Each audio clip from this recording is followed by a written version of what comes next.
Kërcënuese për jetën kalohet në hipotermi. Alarmi nga stuhia në Shtetet e Bashkuara të Amerikës mos dilni nga shtëpia.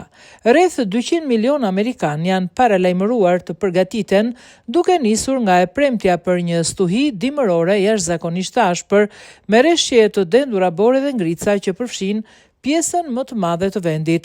Meteorologët paralajmërojnë për kushte të jetë rrezikshme teksa fronti ekstrem është duke lëvizur drejt lindjes. Shërbimi kombëtar i motit NVS tha se kjo valë e të ftohtit arktik vjen me temperatura nën zero, por për shkak relfill do të krijojë një ndjesi akoma edhe më të fortë acari. Ekspertët e tij flasin për një të ftohtë që nuk duhet nënvlerësuar por duhet parë si kërcënim për jetën nga hipotermia dhe ngrirja e lëkurës së ekspozuar. Zyrtarët amerikanë të transportit, përfshirë automjetet e aeroporteve në disa qytete të mëdha, kanë paralajmëruar për ndërprerje të udhëtimeve gjatë fundjavave, vonesa dhe anullime. Stuhia dimërore parashikohet të lëvizë ngadalë në Shtetet e Bashkuara të Amerikës, duke mbuluar me borë qytete si Memphis, Nashville, Washington DC, Baltimore, Philadelphia dhe New York.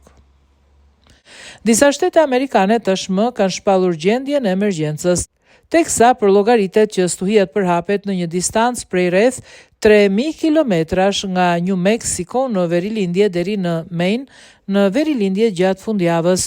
Një prej problemeve kryesore janë ndërprerjet e mëdha të energjisë elektrike që i privojnë banorët edhe nga ngrohja. Autoritetet amerikane kanë bërë thirrje që njerëzit të mos dalin nga shtëpitë, nëse është e mundur të mos përdorin makinat.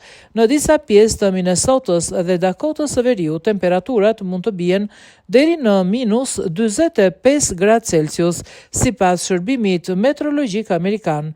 Gardës kombëtare amerikane i është kërkuar që të ofrojë mjete motorike për të mbështetur shërbimet emergjente.